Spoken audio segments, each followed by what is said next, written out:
Hello दोस्तों, वो आगाज है फिर से एक जानदार शानदार क्लासेस में एक शायरी के साथ। तेरी पसीने की बूंद को मोती सा चमकाऊंगा कि तेरी पसीने की बूंद को मोती सा चमकाऊंगा। माँ तो सपने बड़े देखना, पूरा करके मैं दिखाऊंगा। जय हिंद दोस्तों, मैं कृष्णकांत। स्वागत है आप सभी का अपने इस चैनल अल्फा माइंड कोचिंग पर। तो आज हम आपके लिए केमिस्ट्री चैप्टर नंबर फर्स्ट जो है उसका रिवीजन लेकर आए हैं। बिल्कुल हम केमिस्ट्री में चैप्टर नंबर फर्स्ट यानी बिलियन से बिल्कुल बेसिक से बात करेंगे कि आपका बिलियन क्या होता है, और उस बिलियन चैप्टर के अंतर्गत जितने भी टॉपिक्स हैं उनसे रिलेटेड हम चर्चाएं करेंगे। और जितने भी हमारे न्यूमेरिकल्स हैं, न्यूमेरिकल्स पर चर्चा करेंगे। तो अभी हमारे पास काफ़ी दिन है, हम रिवीजन के साथ बहुत कुछ कर सकते हैं। एक अलग से कॉपी पेन बना लें और अलग से कॉपी पेन लेकर एक बैठे, ठीक है ना। कॉपी पेन लेके सभी बच्चे बैठे और जो चीज़ आज लिखाई जाए कमेंट बॉक्स में कमेंट करके ज़रूर जाएं कि हमारी समझ में आया कि नहीं आया, कौन कौन सा टॉपिक कराया, उसे कमेंट बॉक्स में ज़रूर लिखा करो, ठीक है। तो जैसा कि आपको पता है कि हमारे चैप्टर का नाम है chapter number first billion. Chemistry के अंतर्गत बात कर रहे हैं, चैप्टर नंबर फर्स्ट यानी हम बिलियन की बात कर रहे हैं। तो जो हमारा चैप्टर का नाम होता है उसी से स्टार्ट करते हैं कि बिलियन, तो बिलियन क्या होता है। तो सबसे पहले हेडिंग डालिए सभी अपनी कॉपी में, बिलियन। बिलियन बिलियन को इंग्लिश में कहते हैं सॉल्यूशन। अगर हम बिलियन की परिभाषा बनाएं तो बिलियन की परिभाषा बनती है दो या दो से अधिक, दो या दो से अधिक पदार्थों या अवयवों या घटकों, पदार्थों के समांगी मिश्रण, दो से अधिक पदार्थों के समांगी मिश्रण को बिलियन कहते हैं। क्या कहते हैं? बिलियन कहते हैं। एक बार से परिभाषा देख लीजिए। इसकी परिभाषा क्या है कि दो या दो से अधिक पदार्थों के समांगी मिश्रण को बिलियन कहते हैं। इसमें जो आपका पॉइंट है ये क्या है? समांगी मिश्रण। क्या है? समांगी मिश्रण। तो दोस्तों समांगी मिश्रण का मतलब क्या होता है? समांगी मिश्रण का यानी समांगी यानी समान घुला हुआ हो। कैसा घुला हुआ हो? समान घुला हुआ हो, उसे समांगी मिश्रण कहते हैं। जैसा कि उदाहरण में एक गिलास है और उस गिलास में आपने, मान लीजिए कोई गिलास है, ठीक है, और इसमें हमने क्या मिलाया? चीनी को मिला दिया और चीनी को अच्छी तरीके से इसमें क्या कर दिया? चीनी को अच्छी तरीके से इसमें घोल दिया। क्या कर दिया? चीनी को अच्छी तरीके से घोल दिया। और चीनी को अच्छी तरीके से घोलने के बाद यदि हम इस पानी को ऊपर से टेस्ट करें तो भी मीठा स्वाद, बीच में से टेस्ट करें तो भी मीठा स्वाद, या फिर नीचे से टेस्ट करें तो भी मीठा स्वाद। यानी विभिन्न भिन्न भिन्न जगहों से, अलग अलग जगह से भिन्न भिन्न स्वाद ना आए, एक ही टेस्ट प्राप्त हो, उसका मतलब होता है समांगी मिश्रण। एक ही चीज प्राप्त हो, एक सा स्वाद प्राप्त हो, उसका मतलब क्या होता है? समांगी मिश्रण। तो दो या दो से अधिक पदार्थों के समांगी मिश्रण को बिलियन कहते हैं। टॉपिक जितने करा रहे हैं सारे टॉपिक जो है कमेंट बॉक्स में कमेंट जरूर करना है। अभी हमारे पास काफी टाइम है, हम बहुत कुछ कर सकते हैं। बोर्ड एग्जाम 2024 में, 2024 इसमें न्यूमेरिकल्स भी कराए जाएंगे, तो वीडियो को स्किप ना करें, वीडियो को एंड तक जरूर देखें, ठीक है। तो हमारा हो गया बिलियन क्या होता है। इसके बाद आता है आपका, कोई पूछे कि द्विअंगी बिलियन क्या होता है, तो हेडिंग डालिए सभी द्विअंगी बिलियन। द्विअंगी बिलियन, द्विअंगी बिलियन। और एक होता है दोस्तों त्रिअंगी बिलियन, त्रिअंगी बिलियन। देखिए नाम में सब कुछ छुपा हुआ होता है। द्विअंगी बिलियन की यदि परिभाषा बनाए तो दो पदार्थों से मिलकर, दो पदार्थों से मिलकर बने विलयन को द्विअंगी विलयन कहते हैं। और तीन पदार्थों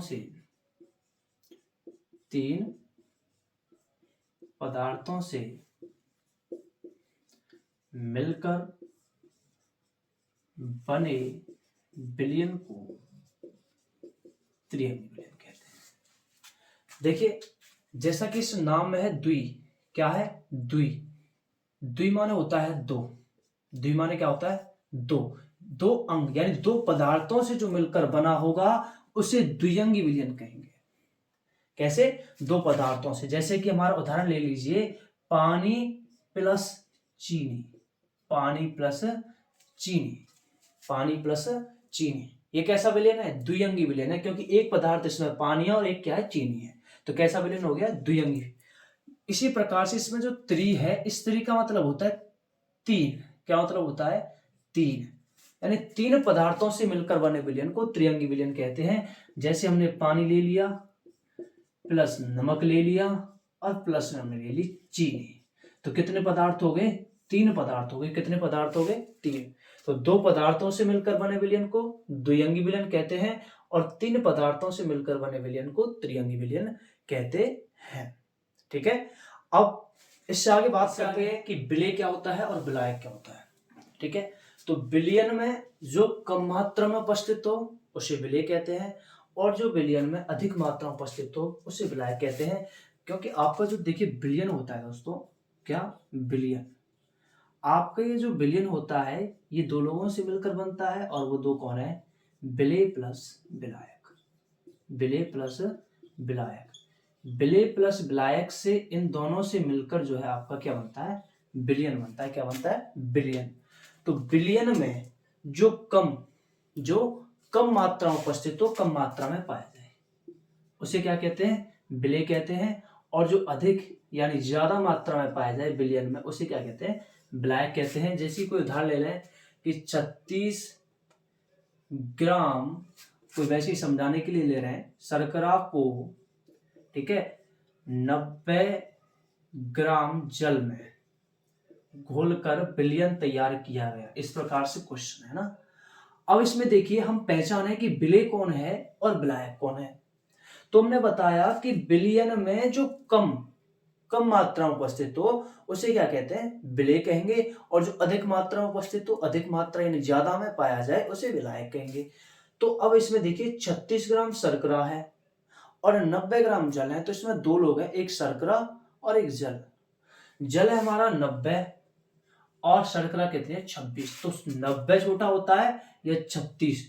तो आंसर होगा कि 36 छोटा होता है। तो विलयन में जो कम मात्रा उपस्थित हो उसे क्या कहते हैं? विलय। तो शर्करा क्या हो गया? यहाँ पर विलय हो गया, और ये अधिक मात्रा उपस्थित, तो ये क्या हो जाएगा? विलायक हो जाएगा। इसी प्रकार से क्वेश्चन आते हैं आपके कि उसमें विलय विलायक होगा, इसमें द्रव्यमान प्रतिशत निकालिए, आयतन प्रतिशत निकालिए, है ना। अगर हमें जो है उसमें अच्छी तरीके से विलय और विलायक को पहचान लेंगे कि ये इसमें विलय है और ये इसमें विलायक है, तो हमको जो है क्वेश्चन को करने में कोई प्रॉब्लम नहीं आएगी। और बिल्कुल बेसिक से आपकी ये क्लास पढ़ाई जा रही है, तो ध्यानपूर्वक बिल्कुल क्लास को अटेंड करें और लास्ट तक वीडियो को जरूर देखें, स्किप ना करें। विद न्यूमेरिकल सहित पूरा चैप्टर कराया जाएगा। ठीक है ना। तो आपको वीडियो जो है क्लास स्किप नहीं करनी है। यदि आपको कोई भी डाउट बचे तो कमेंट बॉक्स में कमेंट जरूर कर देना कि ये हमारा डाउट रहा। ठीक है। और अभी हमारे पास काफ़ी टाइम है, इन दिनों में भी हम बहुत कुछ कर सकते हैं। आते ही एक शायरी दी थी, ठीक है ना, एक शायरी बोली थी, तो कम से कम अपने माँ बाप की तरफ सोचते हुए अपनी पढ़ाई जो है करें और अपने माँ बाप का नाम रोशन करें। ठीक है। तो इससे आगे जो टॉपिक है, इससे आगे टॉपिक पर हम चर्चा करेंगे कि सांद्रता के पद क्या होते हैं। सांद्रता के पढ़ेंगे सांद्रता के पद। तो सभी अपनी हेडिंग डाले कॉपी में, सांद्रता के पद, सांद्रता के पद। और इस सांद्रता के पद में दोस्तों पहला आता है आपका द्रव्यमान प्रतिशत। क्या आता है? द्रव्यमान प्रतिशत। द्रव्यमान प्रतिशत W/W परसेंटेज। ठीक है, ये होता है। तो इसका फॉर्मूला क्या बनता है, द्रव्यमान प्रतिशत बराबर होता है विलेय का द्रव्यमान, विलेय का द्रव्यमान, विलेय का द्रव्यमान बट्टे बिलियन का द्रव्यमान, विलेय का द्रव्यमान बट्टे बिलियन का द्रव्यमान। परसेंटेज की बात कर रहे हैं तो इनटू में 100, और इसमें ये भी ग्राम में लिया जाता है और ये भी ग्राम में लिया जाता है। इसका विशेष ध्यान रखें, ऊपर नीचे दोनों ग्राम में लिए जाते हैं। किसका फॉर्मूला है, द्रव्यमान प्रतिशत। किसका फॉर्मूला है, द्रव्यमान प्रतिशत। फॉर्मूले को याद करें। ठीक है, तो विलेय का द्रव्यमान बट्टे बिलियन का द्रव्यमान, किसका फॉर्मूला होता है, द्रव्यमान प्रतिशत का।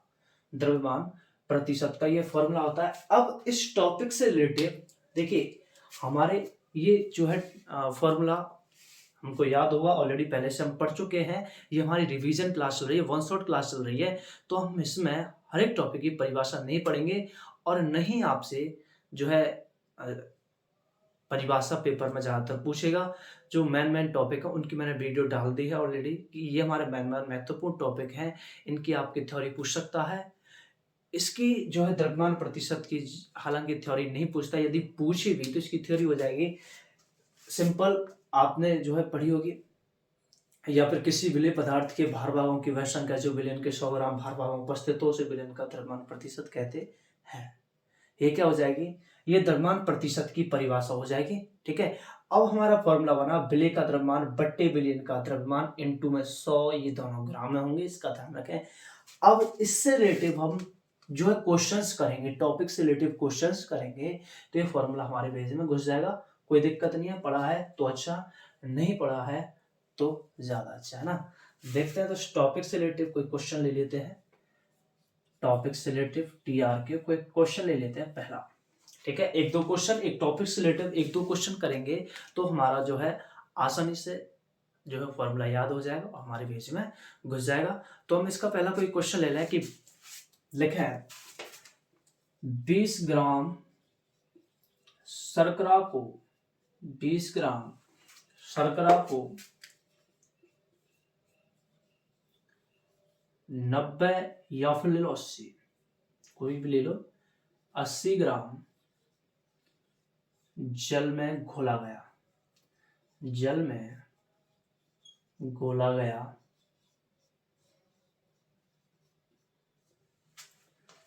तो शर्करा का द्रव्यमान प्रतिशत ज्ञात कीजिए। शर्करा का द्रव्यमान प्रतिशत ज्ञात कीजिए। ये क्वेश्चन है दोस्तों हमारा कि 20 ग्राम शर्करा को 80 ग्राम जल में घोला गया तो शर्करा का द्रव्यमान प्रतिशत ज्ञात कीजिए। सबसे पहले हमें जो अभी इससे पहले बताया था कि विलेय क्या होता है और विलायक क्या होता है, एक विलेय और विलायक का एक क्वेश्चन में बहुत बड़ा रोल होता है। यदि हम विलेय और विलायक को नहीं पहचान पाएंगे तो क्वेश्चन नहीं हो पाएगा, है ना। अब इसमें यदि हमको नहीं पहचान पाएंगे, यदि हमको नहीं पता होगा कि विलेय हमारा कौन सा है और विलायक हमारा कौन सा है, तो हम रख देंगे विलेय का द्रव्यमान। आंसर इज नो, नहीं रख पाएंगे। तो विलयन में जो कम मात्रा में उपस्थित हो, कम मात्रा में पाया जाए उसे विलेय कहते हैं। दिमाग में घुसा लो भेजा में, जो विलयन में कम मात्रा में पाया जाए उसे क्या कहते हैं, विलेय। और जो अधिक मात्रा में पाया जाए, सबसे अधिक मात्रा में पाया जाए, उसे विलायक कहते हैं। उसे क्या कहते हैं, विलायक कहते हैं। तो इस क्वेश्चन को हल करते हैं। ठीक है, हाँ, क्वेश्चन को देखिए हल कैसे किया जाता है। सबसे पहले लिखना है हल, आंसर नहीं लिखना है। आंसर लिखोगे तो गलत हो जाएगा। आंसर का मतलब होता है कि इससे आगे इसी लाइन में आगे क्या है, इसका सॉल्यूशन है। ठीक है, तो गलत हो जाता है। सबसे पहले क्या लाना है, आपको हल डालना है। ठीक है, अब इसमें हम पहचाने कि विलेय कौन है और विलायक कौन है।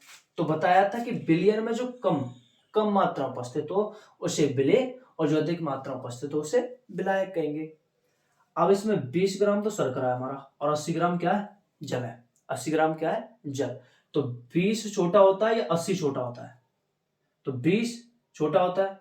तो इसमें ये क्या हो गया, 20 विलेय हो गया। 20 क्या हो गया, विलेय। तो हमारा फॉर्मूला क्या होता है, विलेय का द्रव्यमान। विलेय का द्रव्यमान। तो विलेय का द्रव्यमान कितना दे रखा है? 20। कितना दे रखा है? 20 अपॉन, ठीक है, डायरेक्ट यहीं से कर रहे हैं इसको, ठीक है, तो अपॉन, उसके बाद क्या है? बिलियन का द्रव्यमान। और बिलियन हमारा किस किस से मिलकर बनता है? विलेय प्लस विलायक से, विलेय प्लस विलायक से, यानी विलेय का द्रव्यमान प्लस विलायक का द्रव्यमान जो है मिलकर बनेगा विलियन का द्रव्यमान। तो विलेय का द्रव्यमान हो गया 20 और विलियन का द्रव्यमान यानी 20 प्लस 80, 20 प्लस 80 और इनटू में क्या है इसकी 100। तो 20 अपॉन 100 इंटू 100, 100 से 100 कैंसिल, आंसर आ गया 20%। 20% यहां पर लिखना है आपको आंसर, ठीक है, यहां पर आपको क्या लिखना है? आंसर, ठीक है। इस प्रकार से क्वेश्चन होगा कि सबसे पहले हमें विलेय और विलायक की पहचान होगी। विलेय ऊपर रख देंगे, विलेय का द्रव्यमान 20 हुआ, 40 हुआ, 50 हुआ, जितना भी हो। विलेय का द्रव्यमान यहाँ पर 20 है, रख दिया। फिर नीचे आता है बिलियन का द्रव्यमान। बिलियन का द्रव्यमान मिलकर बनता है विलेय प्लस विलायक से। तो विलेय हमारा 20 है और विलायक 80 है, तो डेट इज हो गया ये 100। तो 20 अपॉन 100 इक्वल टू 100, 100 से 100 कैंसिल हो गया, 20% आंसर आ गया। इसी प्रकार से एक और क्वेश्चन देखते हैं इसी का, ठीक है, एक और इसी प्रकार से क्वेश्चन देखते हैं द्रव्यमान प्रतिशत का, ठीक है। 15 ग्राम NaCl को 150 ग्राम जल में घुला गया तो NaCl का द्रव्यमान प्रतिशत ज्ञात कीजिए। किसका? NaCl का द्रव्यमान प्रतिशत ज्ञात कर रहा है। तो सबसे पहले क्या लिखना है? हल। क्या लिखना है? हल, क्योंकि हम प्रश्न को क्या कर रहे हैं? हल कर रहे हैं, तो हल लिखिए। उसके बाद ज्ञात क्या करवा रहा है? द्रव्यमान प्रतिशत, ठीक है। तो इसमें आपका विलेय कौन है? ये वाला। विलायक कौन है? ये वाला, ठीक है। अब पहचान करना आ गया, अधिक मात्रा में, ये कम मात्रा में, ठीक है। तो हमारा फॉर्मूला क्या होता है? विलेय का द्रव्यमान, विलेय का द्रव्यमान बट्टे विलयन का द्रव्यमान इनटू में 100, ठीक है। विलेय का द्रव्यमान कितना है? 15। विलेय का द्रव्यमान कितना है? 15। विलयन का द्रव्यमान यानी इन दोनों को क्या करना है? प्लस करना है। तो 15 प्लस 150 इंटू 100, 15 अपॉन 170 इंटू 100। आगे सॉल्व कर लेना, जो सॉल्व होकर आएगा वो इसका क्या है? आंसर है, ठीक है। इसी प्रकार से क्वेश्चन होते हैं। सबसे पहले हमें इसमें क्या है? विलेय और विलायक को जो है पहचानना आता होगा, तो हम इस प्रकार के क्वेश्चन को कर सकते हैं। अब इससे नेक्स्ट टॉपिक देखते हैं, द्रव्यमान प्रतिशत से आयतन प्रतिशत।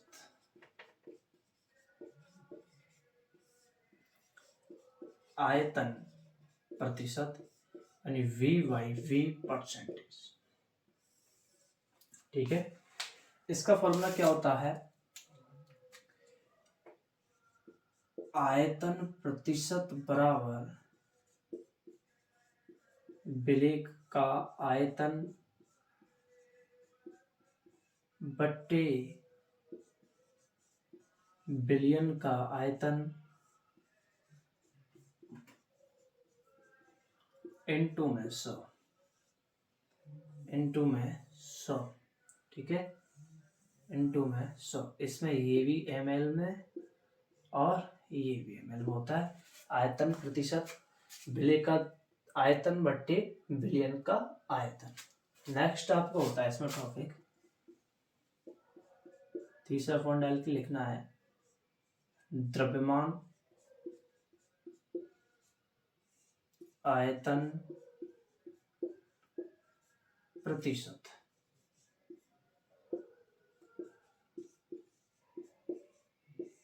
द्रव्यमान आयतन प्रतिशत।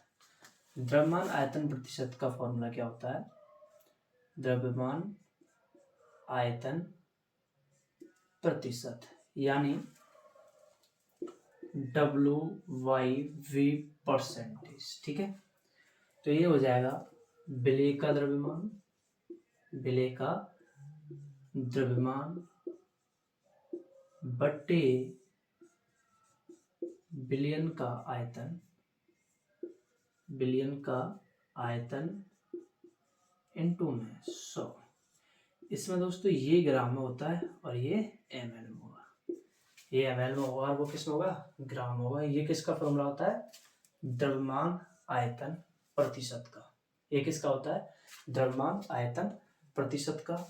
हमने W/W पढ़ा, W/W परसेंटेज, V/V परसेंटेज या फिर W/V परसेंटेज।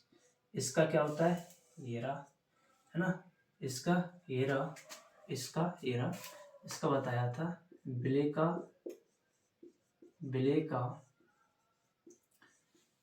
द्रव्यमान बट्टे बिलियन का द्रव्यमान, बिलियन का द्रव्यमान इनटू में 100। दोनों किस में, ग्राम में, दोनों किस में, ग्राम में। ठीक है, दोनों किस में, ये हमारे ग्राम में। ठीक है, अब देखिए, अब इससे आगे जो है आपका नेक्स्ट टॉपिक देखते हैं, इससे नेक्स्ट टॉपिक क्या आता है। ठीक है, तो इसका स्क्रीनशॉट लेना सर, स्क्रीनशॉट ले लो। इससे नेक्स्ट टॉपिक देखते हैं, मोलरता क्या होता है। देखिए इसकी परिभाषा बना है, इम्पोर्टेंट टॉपिक है परीक्षा की दृष्टि से। ठीक है, इम्पोर्टेंट है। तो मोलरता का देखिए बनाए तो क्या होता है, बिलियन के एकांक आयतन में उपस्थित, बिलियन के एकांक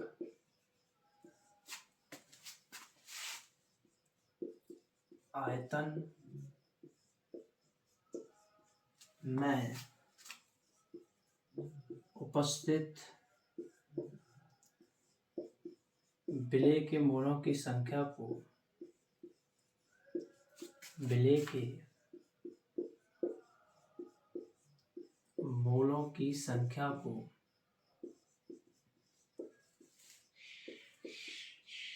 विलेय के मोलों की संख्या को मोलरता कहते हैं,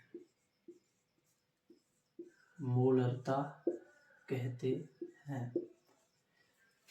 बिलियन के एकांक आयतन यानी 1 लीटर, एकांक यानी 1 लीटर में उपस्थित विलेय के मोलों की संख्या को क्या कहते हैं, मोलरता कहते हैं। यानी 1 लीटर में विलेय के जितने भी मोल उपस्थित होंगे, इसका मतलब क्या है, 1 लीटर में विलेय के जितने भी मोल उपस्थित होंगे उसे बिलियन की मोलरता कहते हैं, उसे बिलियन की क्या कहते हैं, मोलरता कहते हैं। बिलियन के एकांक आयतन यानी 1 लीटर में जितने भी मोल उपस्थित हो, कितने भी मोल उपस्थित हो, उसे क्या कहते हैं, मोलरता। क्या कहते हैं, मोलरता। इसके फॉर्मूले की बात करें तो इसका फॉर्मूला होता है मोलरता बराबर विलेय के मोल, विलेय के मोल बट्टे बिलियन का आयतन। आयतन ये किस में होता है, लीटर में। एकांक आयतन 1 लीटर में, किस में, 1 लीटर में एकांक आयतन में, तो ये किस में होता है, लीटर में। यदि क्वेश्चन में ये किस में दे रखा हो, ml में दे रखा हो, किस में दे रखा हो, ml में, और विलेय के मोल, विलेय के मोल बट्टे बिलियन का आयतन किस में दे रखा हो, ml में। तो ml से यदि हमको लीटर में चेंज करना होगा तो 1000 से भाग देंगे और 1000 ऊपर से क्या हो जाएगा, ऊपर इनटू में आ जाता है 1000। ठीक है, तो ये फॉर्मूला बनेगा, ध्यान रखें इसका। ये क्या है, मोलरता। मोलरता क्या होता है, बिलियन के एकांक आयतन में उपस्थित विलेय के मोलों की संख्या को मोलरता कहते हैं। यानी 1 लीटर बिलियन में, 1 लीटर में जितने भी मोलों की संख्या उपस्थित हो, एकांक आयतन में जितने भी मोलों की संख्या क्या उपस्थित हो, से क्या कहते हैं, मोलरता कहते हैं। विलेय के एकांक आयतन उपस्थित विलेय के मोलों की संख्या क्या कहते हैं, मोलरता कहते हैं। विलेय के मोल बट्टे विलेय का आयतन लीटर में होना चाहिए। यदि क्वेश्चन में ml में दे रखा है तो 1000 से भाग देते हैं, जो ऊपर आ जाता है, इनटू में 1000 लिख देते हैं। अब इससे आगे आता है एक, ये हो गया आपका मोलरता, और एक होता है मोललता। अब है इससे आगे आपका आता है मोललता। अभी था मोललता, अब इससे आगे आता है मोललता। दोनों टॉपिक जबरदस्त है, टॉप एग्जाम से रिलेटेड इंपोर्टेंट टॉपिक है। मोललता क्या होती है? किसी बिलियन किसी बिलियन की मोललता, किसी बिलियन की मोललता 1 किलो 1 kg विलायक में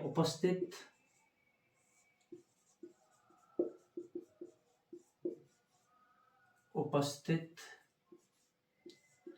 विलेय के मोलों की संख्या को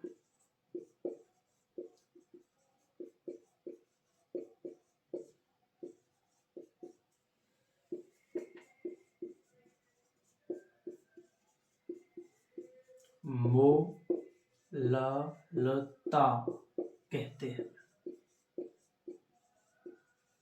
क्या कहते हैं? मोललता।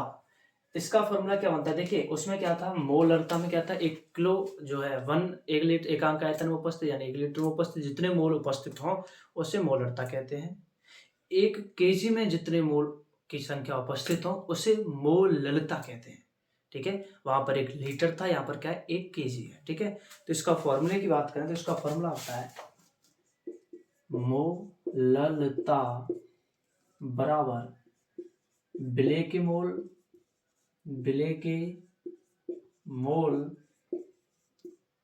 बट्टे विलायक का द्रव्यमान केजी में।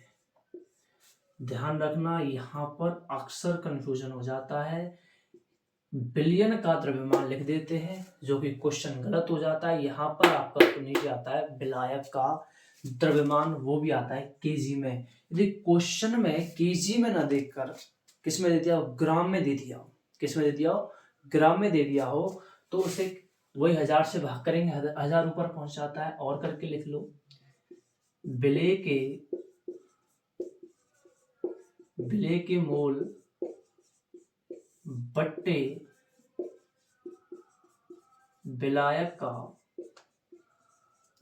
द्रव्यमान ग्राम में इंटू 1 से क्या करना है, गुणा करना है। ठीक है, ये आपकी क्या होती है, मोललता होती है। क्या होती है ये, मोललता। ठीक है, काफी इंपोर्टेंट टॉपिक है दोनों, कि मोललता क्या होती है और मोललता क्या होती है।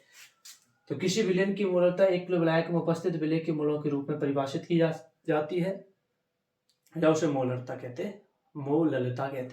हैं। विलेय के मोल बट्टे विलायक का द्रव्यमान केजी में होना चाहिए। विलायक का क्या होना चाहिए, द्रव्यमान होना चाहिए।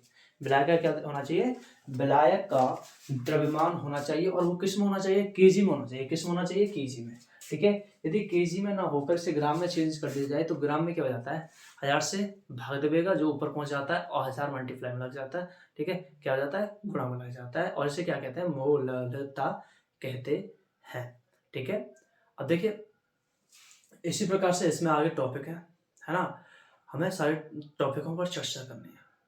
ठीक है, कॉपी में सारी चीजें हमको एक एक पॉइंट नोट करते हुए चलना है। इन सारे टॉपिकों से रिलेटिव क्वेश्चन भी कराऊंगा। ठीक है, हमारे जो है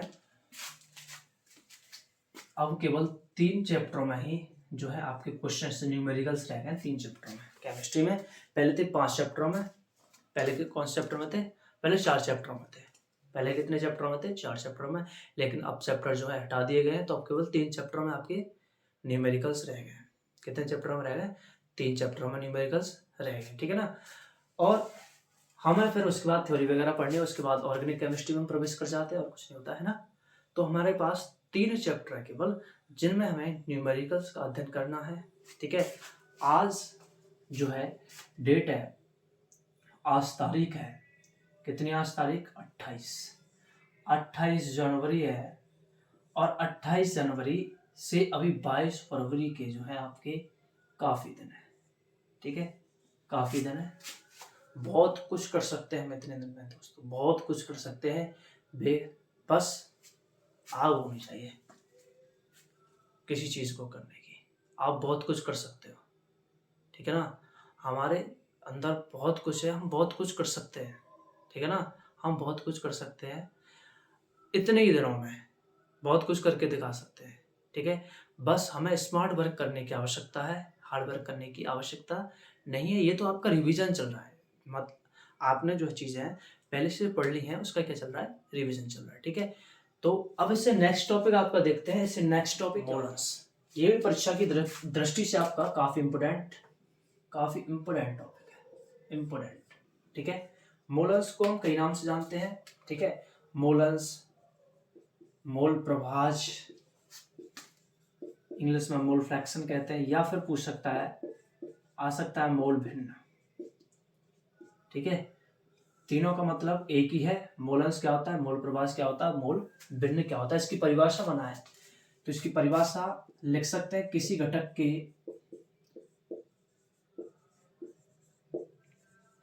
के मोलों की संख्या तथा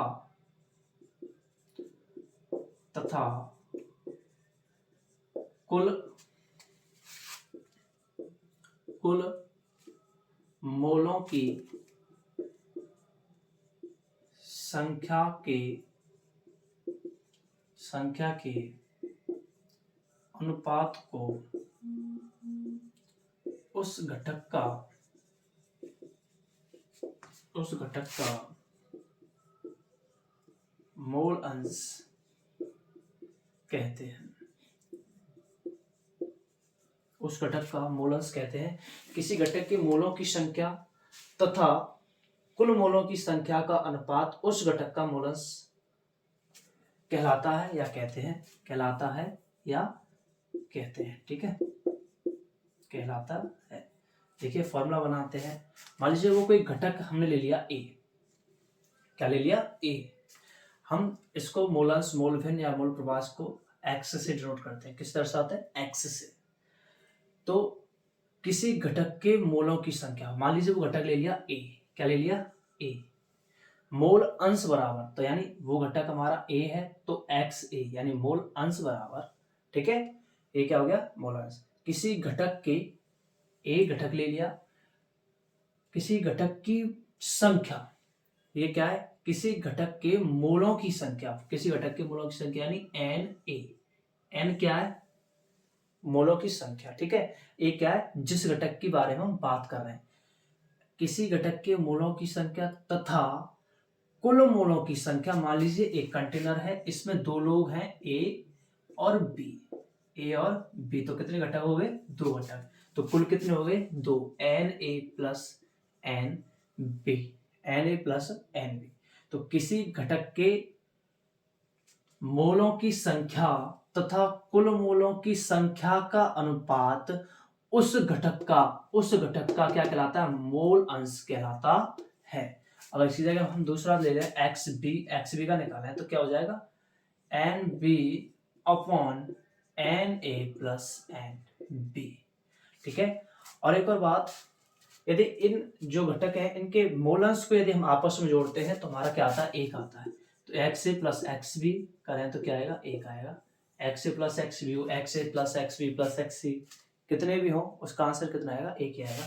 जैसे आपको करके देखाऊंगा इधर साइड में, इनके मोलों को आपस में जोड़ें, यानी एक्स ए प्लस एक्स बी करें हम, तो देखिए एक्स ए क्या है, n A upon n A plus n B, plus x B क्या है, n B upon n A plus n B. नीचे क्या आ गया, n A plus n B, इससे ये कैंसिल, एन ए बचा, इससे ये कैंसिल, एन बी बचा, और इससे ये कैंसिल, क्या आया, एक आया। तो एक्स प्लस एक्स बराबर कितना आ गया, एक्स प्लस एक्स बराबर कितना आ गया, एक आ गया। ये आपकी जो है परीक्षा के दृष्टि से काफी इम्पोर्टेंट टॉपिक है, ठीक है। इससे नेक्स्ट वीडियो में हम इन सारे टॉपिकों से रिलेटिव न्यूमेरिकल्स के ऊपर चर्चा करेंगे। तो आपको यदि यहाँ तक वीडियो अच्छी लगी हो तो वीडियो को लाइक, अपने सभी दोस्तों के साथ शेयर और यदि चैनल पर नए हो तो चैनल को सब्सक्राइब जरूर करें। आपके एक कमेंट, लाइक, शेयर से हम मोटिवेट होकर वीडियो बनाते हैं, हमको मोटिवेट मिलता है। तो ज़्यादा से ज़्यादा कमेंट बॉक्स में कमेंट किया करो। आपके पैसे नहीं लगते हैं कमेंट बॉक्स में कमेंट करने से, ठीक है। वीडियो कैसी लगी है, और आपको सभी को कमेंट बॉक्स में आज जितने भी टॉपिक पढ़ाए हैं उनकी परिभाषाएं, फॉर्मूले और उन टॉपिकों के नाम जरूर लिखते हैं, ठीक है। Thanks for watching.